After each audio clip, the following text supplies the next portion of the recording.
the last 20-25 years, the world had been trained and shaped to think platform. One entity will set up a central system. They will onboard different sellers, make their catalog visible in that platform. And they will tell the consumers, if you want to buy anything from these sellers, I will give you a front-end application. You come there and then buy. Every entity will have certain target consumers. What ONDC has done is that ONDC created a protocol. If a seller makes itself visible in the network, any buyer-facing interface will be able to discover. All this buying application can, on behalf of their consumers, discover the product relevant. So that is the whole idea of unbundling and interoperability.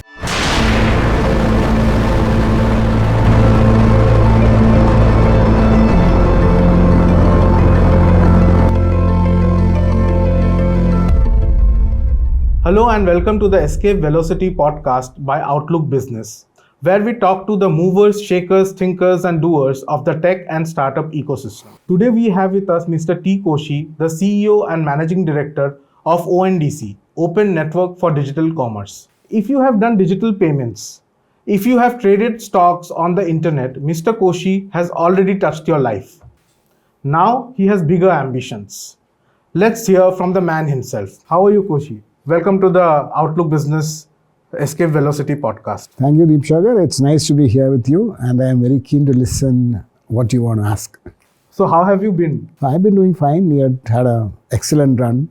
Like, as you know, that Open Network for Digital Commerce is a first time in the world experiment that is being done in India. So that way, instead of trying to be a follower, India is being a leader. And there, in the last couple of years since we started, we are very happy about the traction that is developing. But we know it's just a start, it's just a beginning. We have a long way to go. But we are very happy about where we have reached till now, and we are very confident about where we are going to go forward. I think you guys started around 2021, around December 2020, or January 2021. December 31st, 2021, the company was registered. Mm-hmm. I joined formally as a member of the team in February, and my team joined in April.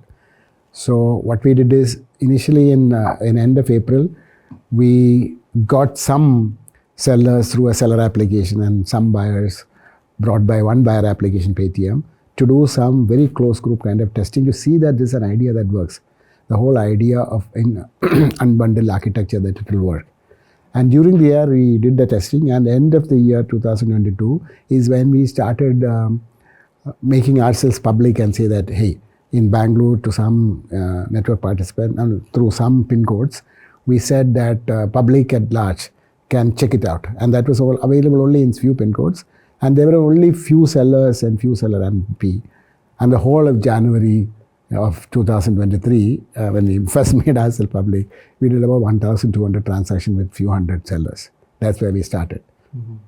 And now, in the last 2 years, like in December of 2024, we did 15 million transaction plus. Mm-hmm. So we started with grocery and food, and then over a period of time, we added like mobility, we added fashion, beauty and personal care, home decor, electronics, and one by one we were enabling. Because as I said, the idea of an unbundled open network is not there anywhere in the world. Mm-hmm. So we had to figure out the protocols to be refined for that, as well as to help the sellers understand this new concept and be ready to participate. Because till now the whole world had been tuned and trained and shaped to think only platform. I'll interrupt you once here, because when we talk about ONDC, the person on the street will ask, what is the ONDC app? I think that is a question that you encountered a lot. Or what is the ONDC platform? So can you explain to our viewers a bit about what really is ONDC? Is it like Amazon, Flipkart, Swiggy, Zomato, or is it something different? I understand this confusion because in the last 20-25 years, the world had been trained and shaped to think platform. So what does a platform means? Is that one entity will set up a central system. They will onboard different sellers onto that platform, make their catalog visible in that platform. And they will tell the consumers, if you want to buy anything from these sellers, I will give you a front-end application. You come there and then buy. So what a platform means that there are some sellers in the platform, some buyers in the platform, they can only transact with each other. But Deepsekhar, if you really think, that's not how we were trained to think in internet. I'm sure that before commerce came, we started using internet, Yes. World Wide Web, and how did it happen? In the World Wide Web, you will use either Chrome, either Edge today, or Safari, or Firefox, or Internet Explorer. In fact, good old days when it started, it was Netscape. Yes. Yes. So it was internet. Different browsers came and told that you use any of the browsers, and the browser will help you to discover any website that is there. So when you are making your website, you do not make one for Internet Explorer, one for Netscape, one for links, or one. You just made a website using HTTP as a protocol, and you hosted on the net. Since you use this protocol, different browsers could come and discover. Yes. If you remember, I started only with Netscape. Yes. Then came Internet Explorer. Yes. In fact, Chrome came much later. Yes. So what they all familiarized with the idea that you can use any browser, see the same site. That's how internet evolved. If you look at even in your email, you can use Gmail, Yes. you can use Yahoo Mail, you can use Outlook Mail, you can use any of them. I can also use any of them. I don't have to be in Gmail to get a message from you. If you want a message from you, you are in Gmail. Yes. Yes. You don't have to, if I am in Outlook Explorer, Yeah. you don't have to be in Outlook Explorer. Yeah. What makes it possible is the idea of interoperability. The protocol, an open protocol, allow different providers of information to be seen by different browsers, different email servers to talk to a different email server. Yes. But when it came to commerce, it was very different. If you are a supplier in one platform, you are visible only to the consumers in that platform. So now look at the pain for the seller and the buyer. If you are a seller, if you can join in one platform, you are visible to all the buyers. So join means what? You have to have a contract. You have to have your all conditions, terms and conditions agreed with that platform. You have to do a technical integration. You have to arrange for whatever is a packaging and distribution, all arrangement. But they have certain set of consumers. See, every entity will have certain target consumers. I don't think they will make for everything to everybody. Any platform, look at this. Any platform, if you look at whether it is any buyer application, I don't want to give any names, they have a certain customer segment. And that customer segment, they will address and they will make the visibility, everything convenient to that customer segment. So the seller will also be there. Similarly, supposing that seller wants to be there in some other platform who's got a different set of consumers. He will have to do all this thing all over again. So at the end of it, how many times he will have to do? Similarly, for the buyers, if you go to one buyer application, he has a certain set of sellers. If you go to another buyer application, certain set of sellers. If you want to be both, you have to do it both. So what ONDC has done is that ONDC created a protocol, if I use the HTTP of commerce, which says that if a seller make itself visible in the network using this protocol, any buyer-facing interface will be able to discover. Just like we saw Chrome and Internet Explorer and Netscape coming developed, nobody knew. So when it started, I'm sure that you remember, you used one, somebody said, hey, ye bhi acha hai. So similarly, different buying applications in the ONDC world has come. For example, Paytm is a buying application. Ola is a buying application. MyStore is a buying application. Bajaj is a buying application. In fact, to sort of help a lot of people to say, hey, does ONDC also have a buying application? In fact, we recently launched one called DigiHeart. It is just getting public. But that is not in competition with others, that is a cooperation with others. All this buying application can, on behalf of their consumers, discover the product relevant. So that is the whole idea of unbundling and interoperability. Yes. So does it mean that you are envisaging a future where if I go to, say, a platform like Amazon, then I can see the sellers on Zomato or Swiggy, which are restaurants, which are generally not on Amazon. Or if I go to Zomato and Swiggy, then I can see the sellers on Amazon who sell clothes or jewelry. So you are saying that is the future that you envisage for e-commerce? That is a possibility. Okay. Okay. It says that if the buyer application maintained by anybody makes it ONDC protocol compliant, they will be able to see any products in the network. Similarly, if the seller application make themselves visible, they will be visible to all buyer application. Whether the established players will immediately do it is a question. The established players on long run, my imagination, they may think that it's better to be a part of this network. Or they may decide to say that I would like to be for a specific set of sellers and specific set of buyers, we are planning in the niche operators. For example, like if you look at in the payment system, like the Amex strategy is different from Visa strategy, which is different from UPI strategy. Correct? Some of them are accepting UPI, some of them are not enabling. So this is how it will grow. So whether it is possible, yes, so long as you make it ONDC protocol compliant. But I want to understand why is it important that this can happen, this can become interoperable. You can go to a platform and see the sellers on all other platforms. That I understand. But why is it important for India's e-commerce to become interoperable? What is the reason? What if it's not interoperable and platforms operate by themselves? What is the problem with that? There are multiple advantages of being interoperable. Let's try to look from the seller side, then we can look from the buyer side. If you look at the current platform-centric world, take any domain, let's say consumer products, food, ride-hailing, ticket booking. In each of them, you will see only one or two platforms. The reason is, since they are closed platform, any entity which creates a certain volume of buyers and sellers will have a very advantageous position because of the network effect of a closed network. So that's why there will be only 2 or 3 entities in any place. In fact, what is the challenge of such 2 or 3 entities concentrating in multiple places? It's not a problem only in India, problem globally. In fact, probably Deepsekhar, you might have seen, even the developed countries are struggling with this challenge.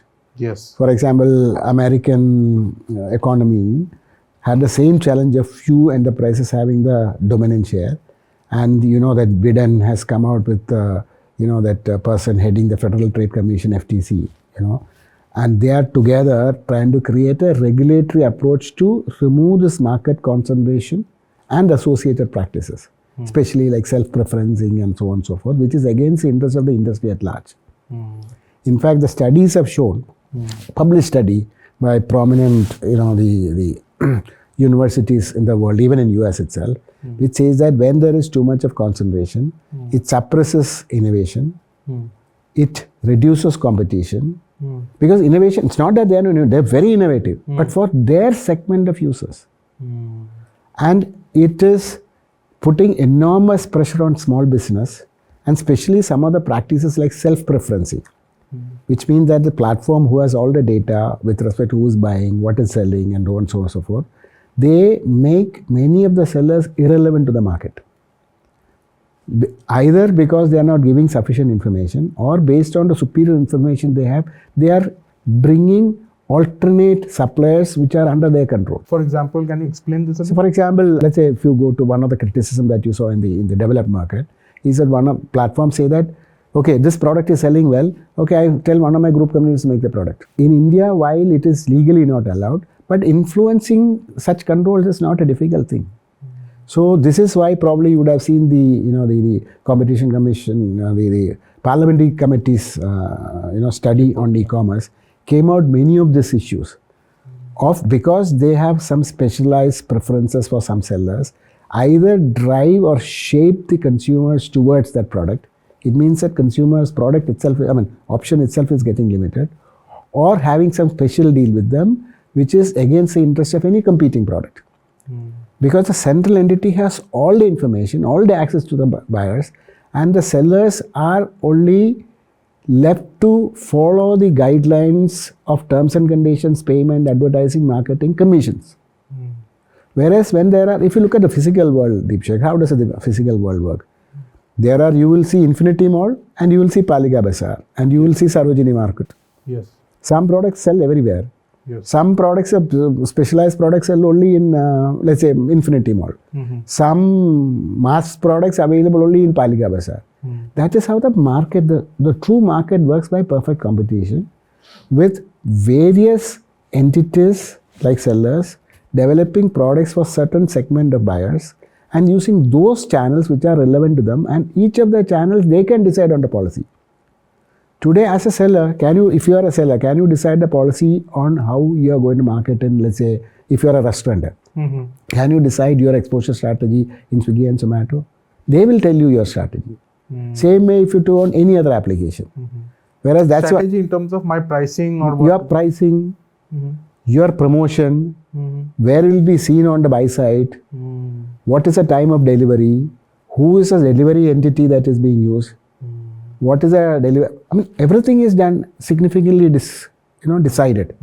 Probably sometimes I'm not saying any specific, there could be even, because there are only one or two dominant players, they have a dominant control in terms of data, dominant in terms of pricing. For example, somebody can say that, Deepsekhar, you should give me the best price. Yeah.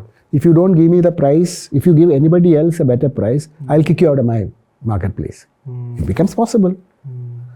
So see, whenever there is concentration of few large players in any business, not just digital commerce, it happens even in physical commerce. If that happens, it will end up being not at the best interest of the industry at large.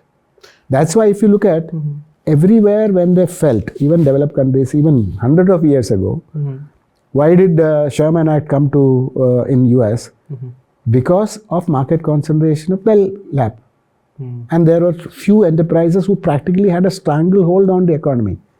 They felt that that kind of a stranglehold is against the best interest. Specifically, small business dies.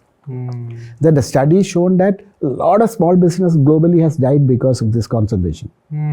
Small studies have shown that even big businesses losing their market control and their margins. Eventually, the enterprises, only when there are few enterprises in any segment, in any, not just digital commerce, will be not at the best interest of suppliers as well as demand.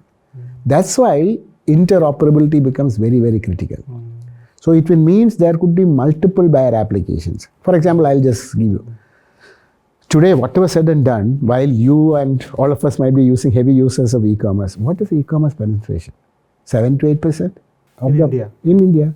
Some places it's a little more. In India, it's 7 to 8. That's on the buy side. In sell side, 2 to 3%.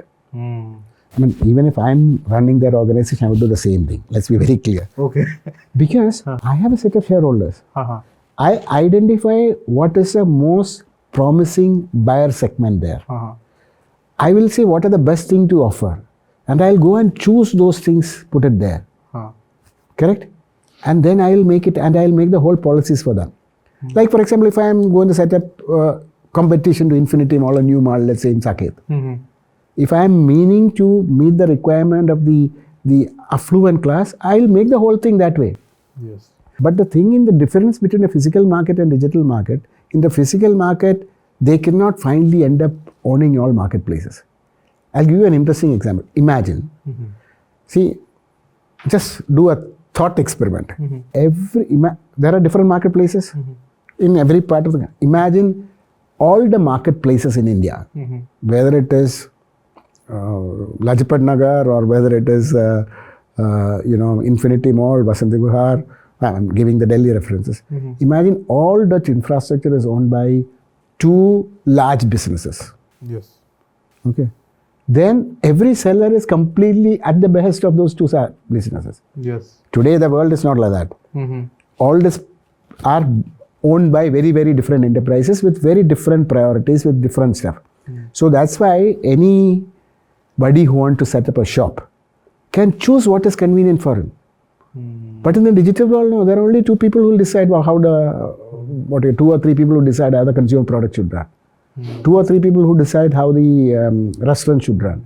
That's why these days you see a lot of hoo-ha from the restaurant industry that they're very unhappy that now if the establishing platforms come out and directly or indirectly having control, and then they start competing with the restaurateurs. I mean, I heard the restaurateurs, I mean, as much as public information as you have, saying that, Well, you talk to them more, so you know. I mean, you can look at the public information that is there. It says that they are feeling that their business is to be compromised. If I just take you an example of what happened to some of the study report of the, in like US itself, very well developed, they said a lot of small mom and pop shops have died because of the large established players come and just kill them. And there again, their approach is, if you sort of make a lot of competition irrelevant, then your ability to charge your price become very convenient, isn't it? Your market power increases. These are basic laws of economics. If there are only few people now in e-commerce or in ride hailing or food delivery, I mean, if you and I are users, we are getting very good discounts, right? I mean, that is happening. I mean, tell me, is it anybody giving charity? Okay. Are they doing it as for charity? They're doing to have a market control. If you remember, again, if I just take you, when I'll give you two examples. When ride hailing started, there was a lot of discounts that's available, no? Yes. Is it available today? You ask a taxi driver, are they getting the same kind of pricing? Similarly, go and take, that is why some of the patterns and etc. that talk. Go and talk to many of the products. You will see many products, the prices, some places, you will see some very key product where some prices are advanced. Some places prices are more. You would see for many of the normal products, high frequency product, you would see and there again, let's understand, nobody is going to give any charity. Okay. Somebody has to pay for it. If you have a higher market power and squeeze the sellers, sellers' profitability, eventually some sellers will die off. So it is not that they are giving some out of their pocket, but some as a strategy, one of the strategies used by any platform anywhere is that, like we say, the, lightheartedly says, get a large user base. I have a lighthearted way of saying, truck the user and push the seller. So once you develop a habit, and once a market is in your control, after that, this buyers will have no option but to, to comply with the terms and conditions. That's what we have seen in many places. Not just in like I said, if you go and check out, there are enough studies that is coming out from the most supreme universities who have done the studies. Even the study done by our parliamentary committee on finance, on the e-commerce, saw many of these practices, including some of the practices like, you would have seen whatever dark patterns or whatever that he identified, which are unfair means of influencing the consumer. That's why they call it dark. There's nothing dark about it. Say that, they use a very nice word, say that unfair means are being used to compromise the interest of the buyer or the seller or both. But the interest of the buyer momentarily, I mean, at least when somebody is searching for a product on the internet, on some app, is to get the lowest price and the best quality, right? See, that's why I said we have to think about that, but we have to realize what is long term that is happening. So eventually, that's why in many other products you will see the consumer is getting a larger price, paying a larger price than the price at the restaurants or price at, or probably some item you will see a specific discount. Let's say who is making the product? The seller. The platforms are not making the product. So who can reduce the price at whose cost? Either the seller has to compromise his margins, or somebody has to throw in money. And nobody throws in money out of charity. The shareholders of the platforms are not going to throw in money for charity. So that's the way they will manage. And they will or they can manage some, market power to draw out better margin. Or they can kill some intermediaries. For example, if you are able to kill all the Kirana stores, okay, then that margin you can have it. If you can kill all the restaurant and make your own, like for example, if I'm just saying, every product is being made by your facility, Okay, and that too with no dine-out facilities. There will be some advantages that is being given short term. But it is only for that particular segment of the buyers for that kind of buying. On long term, the whole idea, why did, like everywhere in the world, why is regulatory intervention is happening to prevent monopolistic processes? Because they know on long term it's against the interest of the economy at large. The developed countries are using regulatory approach. We are using technology and market, which is more fairer way of doing. Because what is ONDC is doing is bringing a technology framework and a network to bring competition and interoperability. I mean, interoperability and unbundling through which you bring competition and better option. It is trying to achieve the same challenge that globally facing. Then why are they, see for example, I said America Innovation and Choice Online Act by the American government, or Digital Market Access of the European Union, or Digital Markets Consumer and Competition Act of the UK. Why are they all coming? Because there is a realization by the regulators and the governments that such humongous concentration by few enterprises is not in the best interest of either the seller or the buyer or the country as a whole on long term. I mean, that is accepted fact by all these enterprises. By all countries too. All countries have realized. Some are using regulation, we are smartly using technology. If you look at the same, see, if you look at any business, there are two sides, payment and goods and services. Yeah. The challenge was there in both sides. We first lick the payment side. If you look at, for years we had digital payment in our country. I don't know when cards got introduced in our, even when I was a small kid, cards were there. And it has been growing, technology had been growing. If you look at wallets got introduced, you know, in early 2000s and so when technology grew all over the world. But what was the speed at which the digital payments were growing in India? 3%, 5%, 7%, 10%. I remember the discussion that we had in 2013 or 14 when the 14 plus, when the UPI started talking.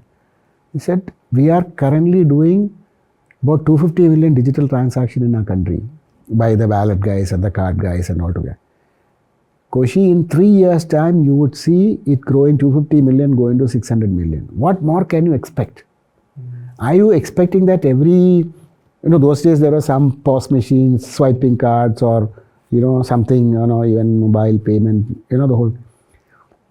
I mean to say that all the sellers, small business, etc., are going to be ready to accept digital payment. We are in India, we are only cash economy. We won't take digital money. It is traceable. They'll need a POS system there. They'll need digital familiarity. They'll need investment for POS. All those things were there. But when you change the model and the protocol became interoperable and unbundled, it changed. People came out with innovation. If you remember again, if you look at when UPI started, even UNPC even put a reference application called BEAM. And they said that that is not the only one, can be many more. Different, in fact, initially used to use UPI ID. Then somebody said, hey, making everybody remember UPI ID is a pain, like you'll find a way to standardize UPI ID.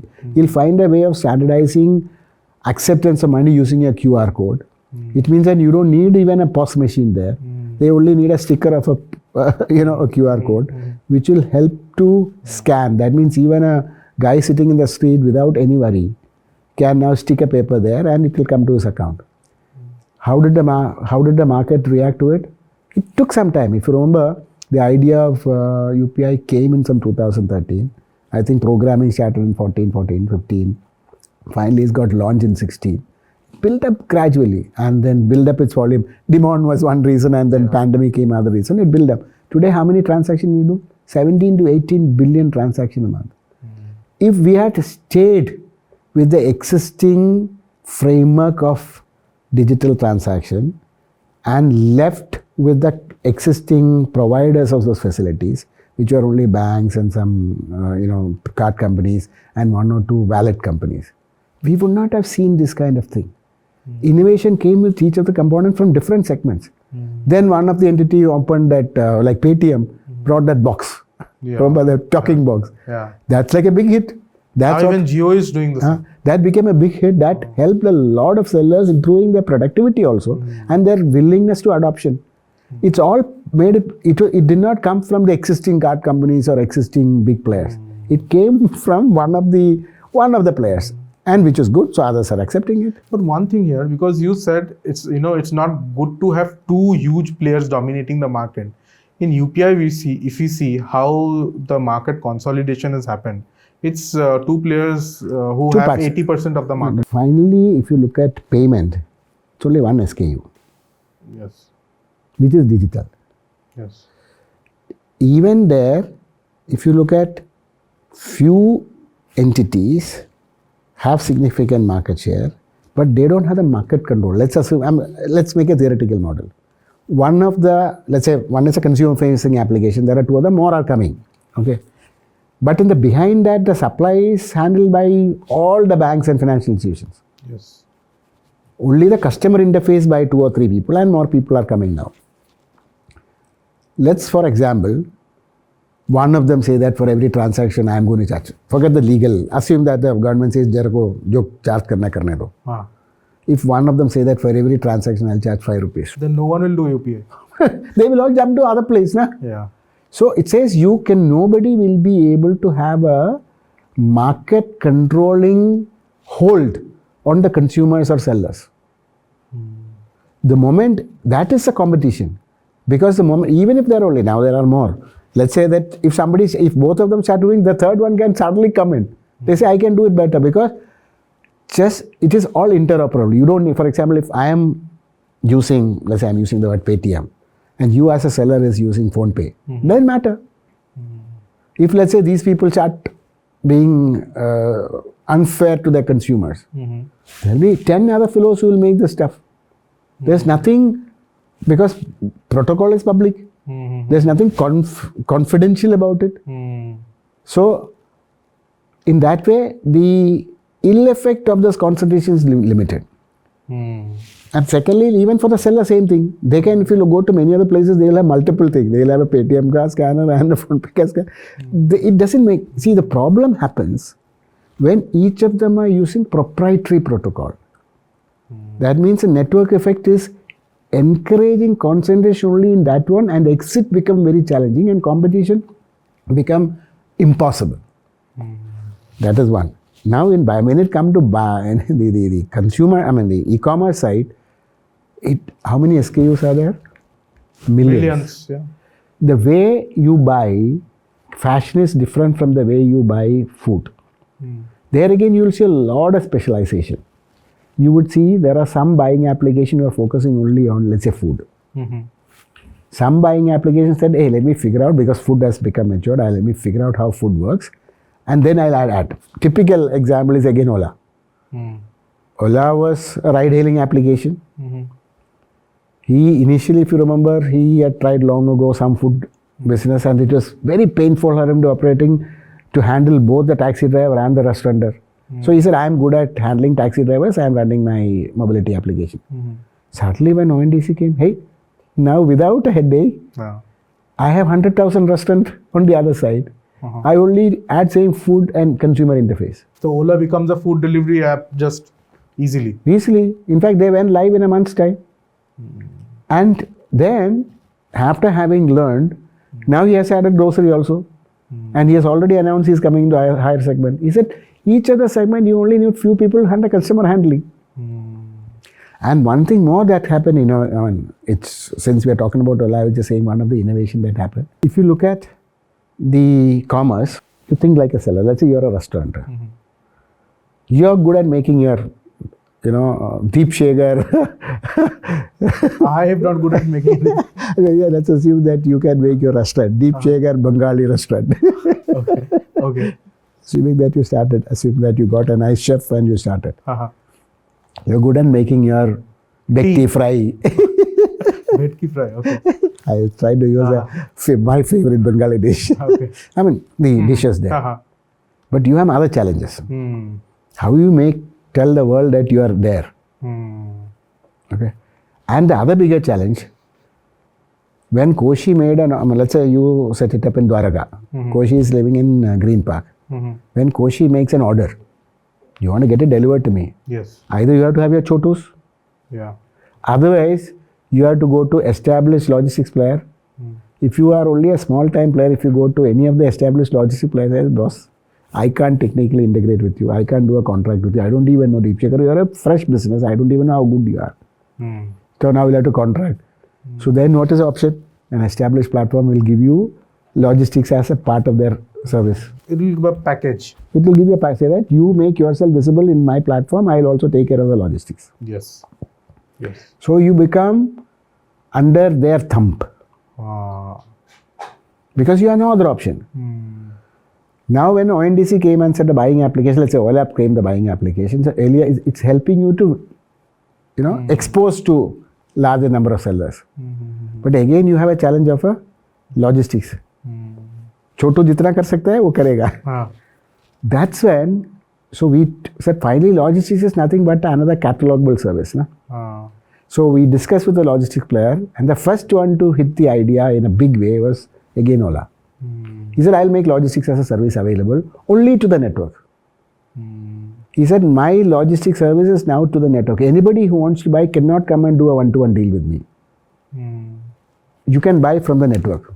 Sadly, Deepsekhar, Bengali restaurant, got an order from Paytm because of buying application.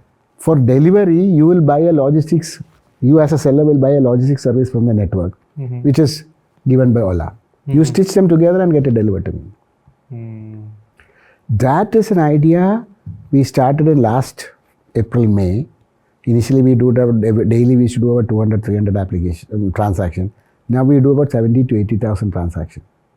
Only hyperlocal in few cities. Now we are going to expand it widely. The beauty is initially it was only Ola. Today, Ola is only about 65-70%. The remaining are more and more people are coming. And the most interesting thing, Deepsekhar, they are coming not just for the transaction in ONDC. Earlier, only the people who bought in ONDC. Now, out of the 100% transaction I do in hyperlocal delivery in few cities, 30% is being bought by other entities who was not transacting in ONDC. They are only coming for logistics. Okay. They got some orders from somewhere. Okay. Maybe they got a WhatsApp order, maybe they got a telephone order, maybe they got an order from a existing network. From a Swiggy, Zomato, Amazon. Wherever he got something. So he says that I will deliver because I am buying logistics from here. Okay. So these kind of innovations all become possible only because of unbundling and interoperability. That won't happen overnight. You're talking about social transformation, change in business practices, people figuring out it works.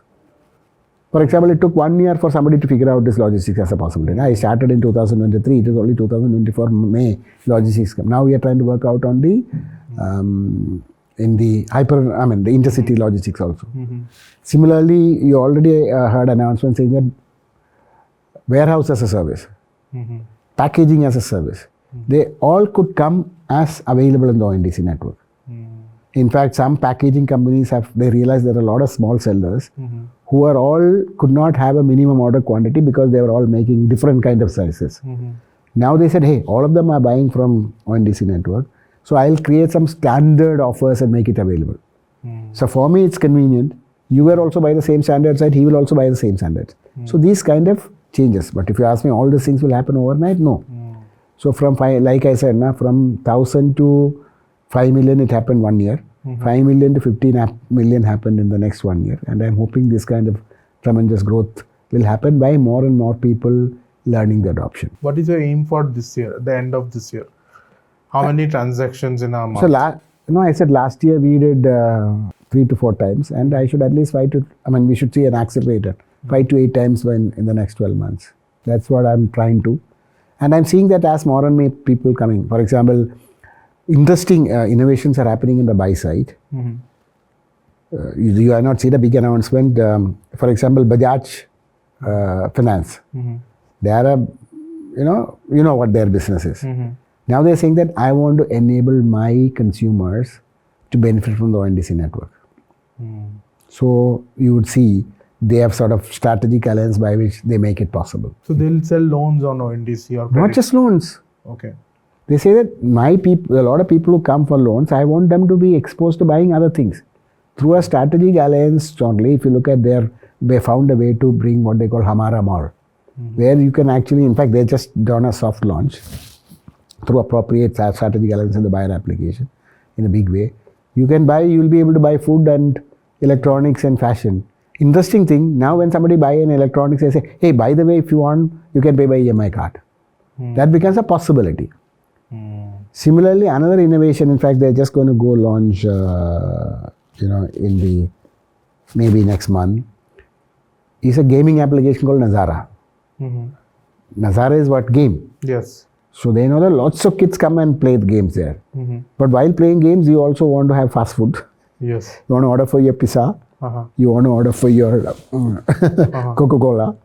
Today, what do you have to do? You have to go to Swiggy or Zomato. Yeah. Imagine he can click at the bottom. While playing the game on the gaming app, you can order. So they're starting with food, etc. Yeah. And then imagine they can be, if they're a tech company, they can be more innovative.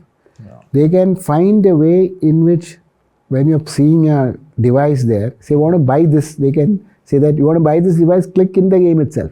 They can become a buyer application. Yeah. I don't know whether you noticed, you have not seen much advertising because they just started.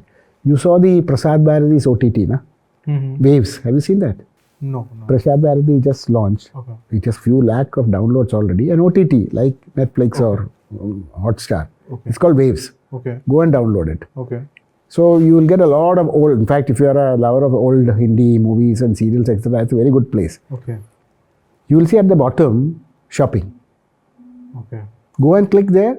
You will be able to buy everything from ONDC. Okay. Because they have enabled a buying application there. They are just making sure that all problems are ironed out before they start publicity. So what is going to happen is that different buying surfaces who have digital consumers for something can now add complementary product. So every app and platform can become based on, for say that my customer base, they will only search out what is relevant. Yeah. For example, just saying, Bajaj Finance has a certain market segment of buyers coming to them. They will try to make those products relevant. Yeah. They will help them to search out those products. There's no point in showing products which are not relevant. Yeah. For example, CSC SPV has become a buying application. Even AirPay and NovoPay are some buying applications. You know why I give the name? They essentially, even Spice Money, they essentially currently deal with some business correspondence or some business for the rural consumers. Now, if they become a buyer application, and they are becoming, in fact, they already started few thousand transactions every day, they can help assisted commerce. There are people in the village who come to them, say that they can show them, देखो, एक computer में देखो, एक pad में देखो, या phone में देखो, तेरे को जो चाहे order करो, it will get delivered here and you can compare. Probably I'll charge you 2 rupees, I'm just making, or 10 rupees for being, like your old PCOs. Yeah. Now their buying application will curate only products relevant for them. They will not show them the 1 lakh iPhone. They may show at 10,000 rupees of a cheaper phone. So today, if you really look at any of the, if you look at phone is one of the most prominent variety. Yeah. But immediately start bombarding with offers, etc. on the most premium phone. Because that is meant for people who can afford those premium phones. The upper 10% of the society. Yeah. Not even 10. But for the other, it doesn't make sense them to curate. You can go and search out and some, less expensive product. But that is not what they will promote, correct? So this enables, so any buying application come and say that I am going to curate for my sellers. That is why interoperability and unbundling is on long term good for consumers and sellers. Otherwise, on long term, they will suffer. It's been proven globally in many segments. Every country has taken measures at every point of time. For example, Sherman Act came in 1870. The whole idea was to take out the challenges of concentration of Bell Labs and Standard Oil and so on and so forth. And they came and forcefully broke them up by law. Yes. What we are saying is that instead of trying to do that, the enforcement kind of approach, which also is there, if we can make the technology and market make it possible and encourage that, the possibilities are much fairer, faster, and more democratic. But I have a question here. Because everybody says that ONDC is the UPI of e-commerce, and because you also drew the comparison, gave the example. In UPI, the RBI or the government asked all the banks to come and join UPI. Right? The banks were the basic infrastructure of UPI.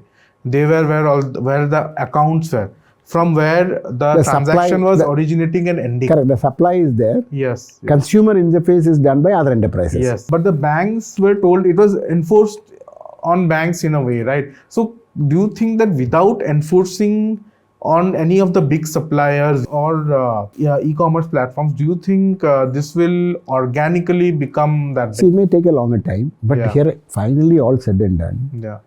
In the banking side, like bankers, they are a highly regulated entity under RBI, and there, how many of them are there? Less than 1,000? I mean, I'm taking all the small now chota mota bank together, and they're highly regulated and actively. So even implementation is easy, and it makes sense. Whereas in when you look up seller, there are millions of sellers.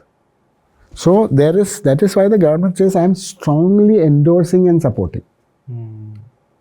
And eventually they may even find makes the working in an ONDC open network much more easily. It needs certain amount. If I'll give you another long, if you look at the example, it goes chicken egg. If you remember, I'll tell you one of the first big transactions in the digital market. In the capital market. Initially, NSE came with digital market. Initially, there was only one stock exchange. It took a long time for them to come there. Government did an intervention by creating an institutional thing. Can you explain this? What happened at that time? I think you were also there. Yeah, there are 23 exchanges, which predominantly there was only BSE. Okay. And in terms of automation was being very, very slow. So if you look at the institutions, government through institutions took an initiative to set up a digital stock exchange. That's how NSE came. Okay. They acted as an enabler. And then that was on the trading side.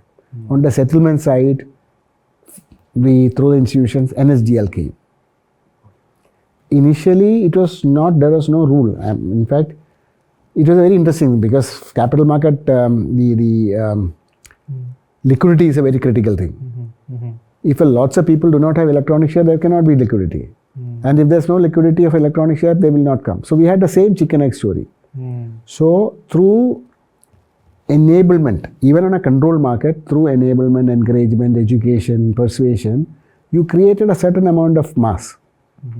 It is then the regulator came and said, now a cleaner way of doing things is only digital for a sophisticated. And so they brought in certain amount of regulatory requirement. There again, they said, small business, we will not force them. If you wanted to sell 100 shares, you can do it in physical form. But eventually it became so prevalent, nobody wanted to touch a physical share. Even today, even when the physical shares were being allowed, if you go to a broker, he will say that if I have to deal with physical share, I'll pay you 25% discount. So what we are saying is, so we'll have to keep on working towards reaching some threshold. The best example is like, we started with grocery and food and then mobility.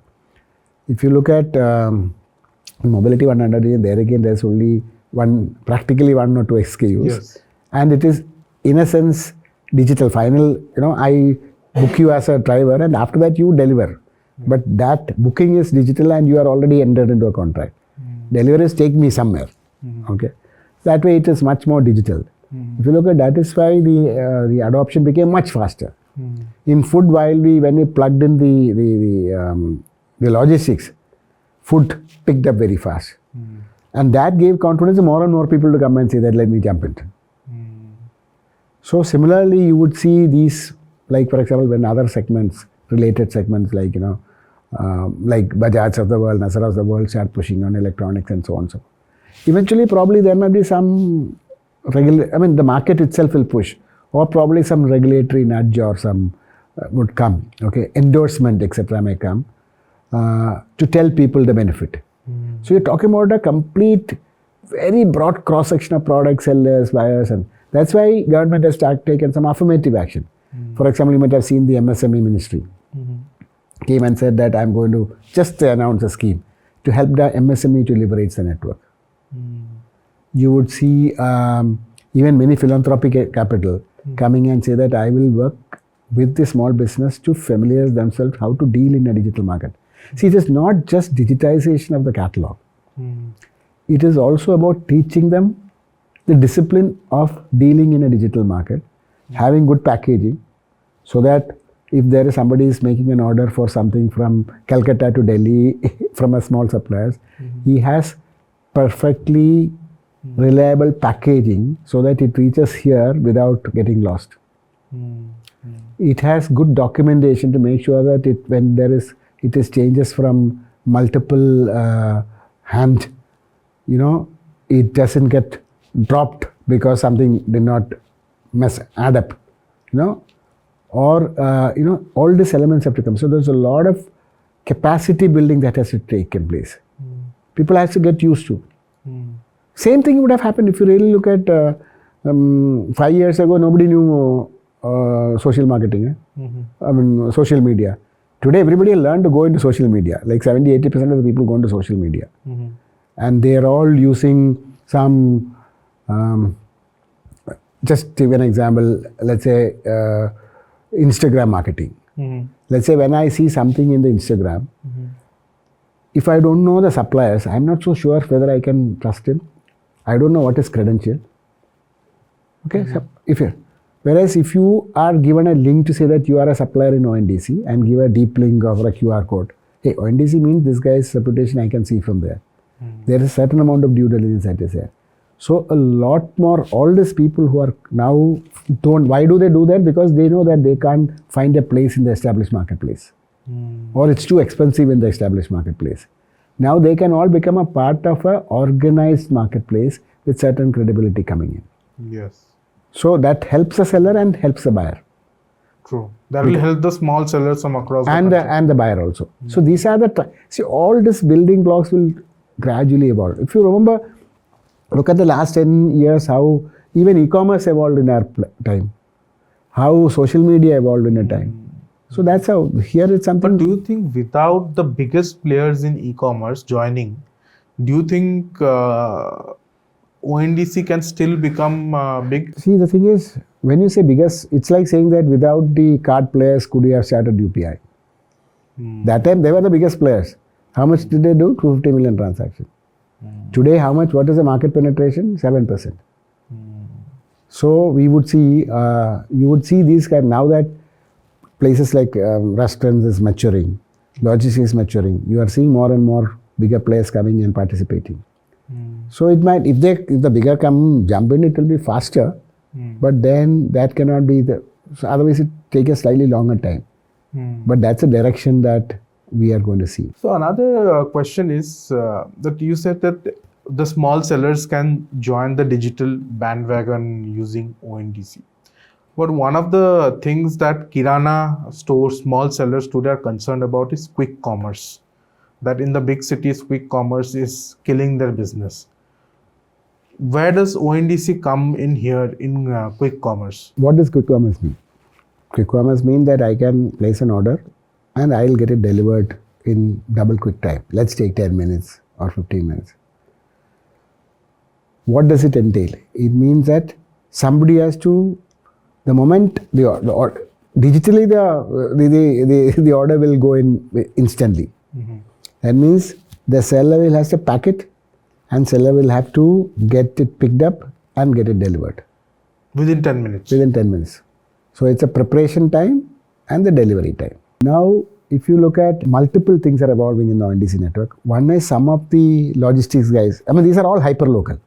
It's not about delivering from Delhi to Chandigarh. It's all about within the 5 to 6 kilometers. Many of the the logistics providers saying that I have decent supply of logistics. If you ask me, I can be there ready to pick up in a couple of minutes time. You be ready to pack up and make it available. So we are seeing some of the sellers getting themselves ready to make a quick delivery. Quick packaging, not all of them. And some logistics players are saying in this location I can handle it. And I'm confident about these sellers packaging and make it available. So buyer applications have started differentiating, saying that these sellers can deliver in 15 minutes, 20 minutes. Interestingly, even in a food supply, the average time for delivery in food in ONDC network is 33 minutes. In the 2 million transactions that happens every month, average time is 30 to 33 minutes. We have reached that. I mean, we used to be 50, 55, 60 minutes when we started. Now we are. So these things are happening. And some of For grocery, what is the average time? I just don't remember. It's actually because nobody has put that. But there are many of them who are ready to deliver in 30 to 35 minutes. Okay. And now some experiments are happening.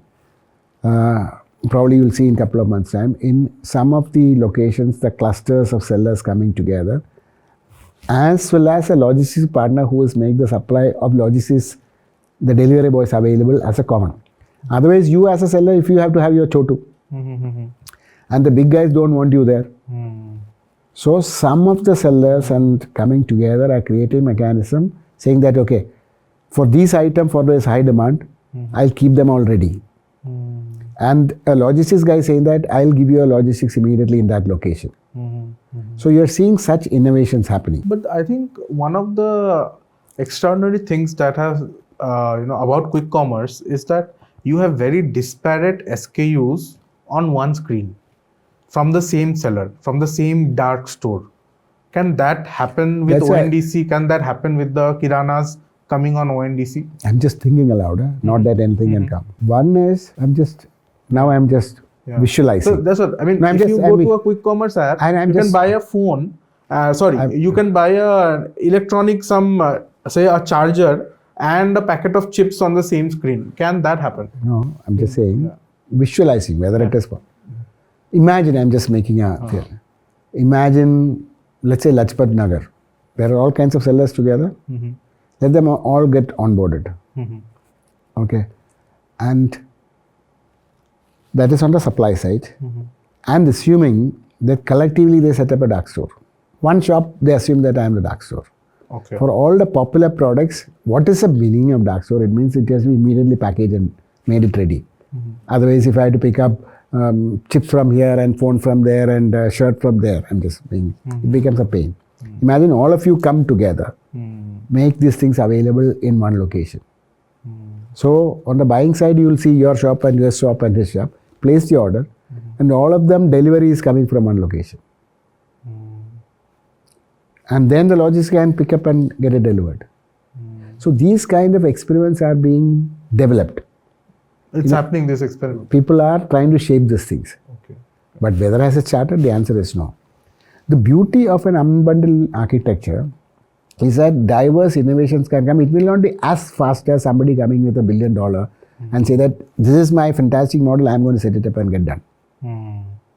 They can do it faster, quicker.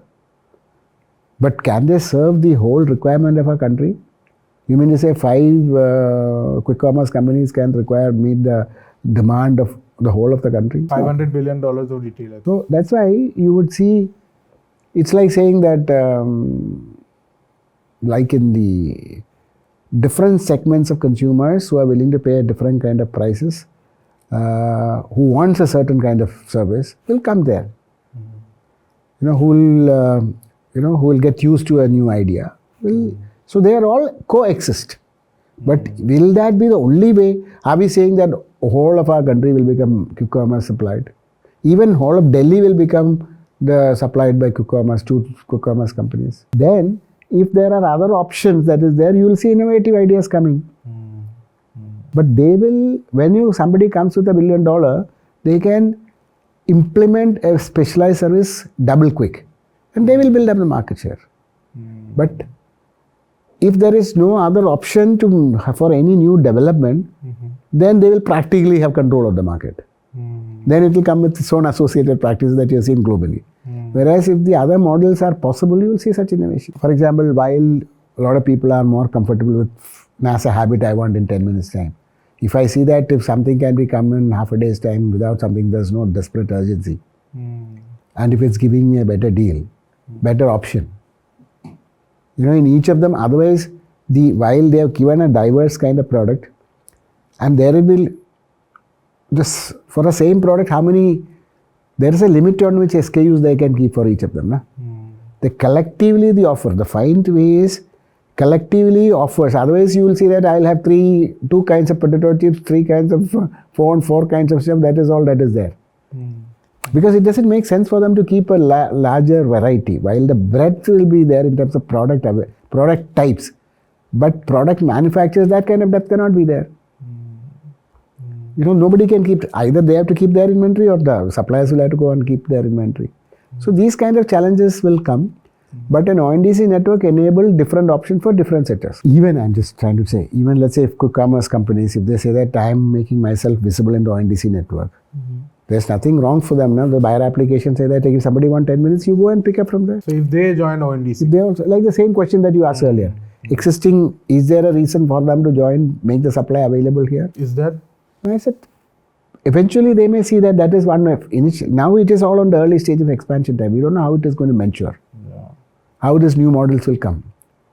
How the entities who are impacted, since they are disparate and very spread out they will take a longer time to come together to some. Or it will take somebody else a different idea to bring them all together. It may take slightly longer time compared to a single $1 billion impact. That's how. Another question I want to ask, the Commerce Minister, I think ONDC comes under Ministry of Commerce.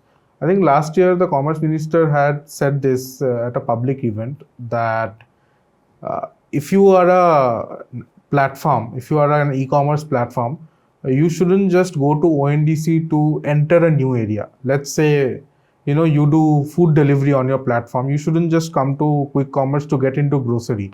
You should also bring your expertise to... what he said is, what I remember what he said is, if you are somebody who has got both sides, just don't come only on one side. It doesn't say that don't add. And side say that, I'll help my sellers, but I will not expose my buyers. He said eventually you should bring both of them. It should be a commitment to both sides, not to one side. Not that anybody can have complementary. He didn't have, for example, that is actually a bad idea. That's not what he meant. For example, if you already have some idea, if I can give complementary product, for example, Ola.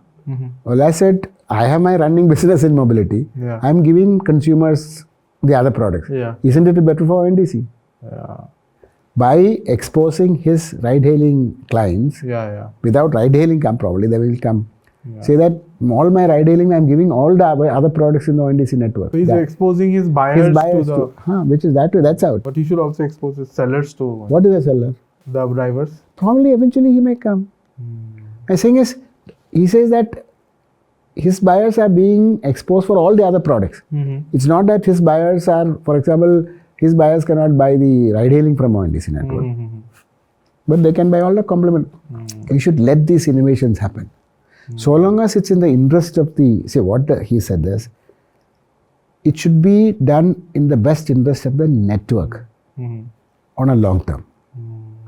It was not a rationing idea. It was the kind of disciplining idea, supporting idea, say that let the network grow. So will Bhavish bring his ride-hailing to ONDC? That you have to ask Bhavish. So I think these two entrepreneurs who you have been closely working with, Bhavish and Deepsekhar Sharma, I think Paytm and Ola, both of them are on ONDC. Yeah. So do you think they see it as a huge opportunity will they invest behind it? Both of them are very strongly committed, and you would have seen public utterances by Bhavish himself or his team. In fact, recently there was an interview by his senior person handling the ONDC side, Kapish, came in CNBC, where they said that we started with food and we are added grocery and we are adding more. And in fact, he made a public announcement that it is no more, the brand name is no more Ola Cabs, it's Ola Consumer. And Deepsekhar also has taken very publicly strong positions of his support and how he plans to leverage on ONDC. And like I said, now Bajaj has come, now Nazara has come. Many more, the enterprises are coming under buy side. Even in Tata New, you can buy food through ONDC network. So when do you think, at least, if not on the volume side, I think that's not possible, that when do you think that ONDC, at least in terms of value, will become as big as UPI? No, I mean, in terms of transaction value? No, value we don't even track. Okay. See, the thing is, it is actually number of transactions that has to become more and more relevant. So the way I look at it is we have given first focus to what you call consumer products, which is food and grocery and fashion and all of them, and logistics to support. And supporting, see, whatever that it is, some of the areas go deeper and supporting areas like logistics, travel, even financial products. So all of them come one by one. Like I said, see, these transformation, social level transformation do not happen overnight. It takes a little time and we're building on that. Thank you, Koshy, for giving your time to us, for coming here, and hope our viewers have enjoyed this podcast. For any more questions regarding ONDC, you can always email Koshy. Would be great if you can say your email ID to the viewers. You can send a mail ceo@ondc.org. There is one place you will see my colleagues or me will respond to you. Thank you for your time, Koshy. Thank you for tuning into this episode of Escape Velocity. Until next time.